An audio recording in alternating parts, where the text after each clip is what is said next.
The 014.30 error is caused by the Roku device isn't receiving an adequate internet signal or being unable to make connections to the internet while streaming. The solution to this problem is usually simple, but it could be caused by issues outside that are your responsibility.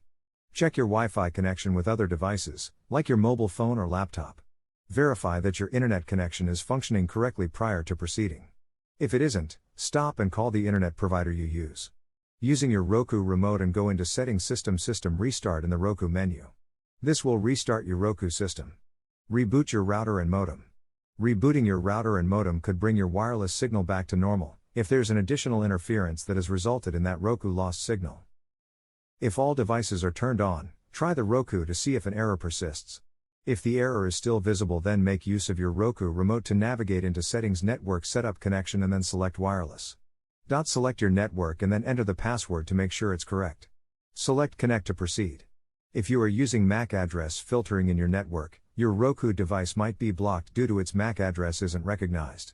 You can add the MAC address listed on the error page to your router to determine whether it allows you to access your Roku device and restores the service back to normal.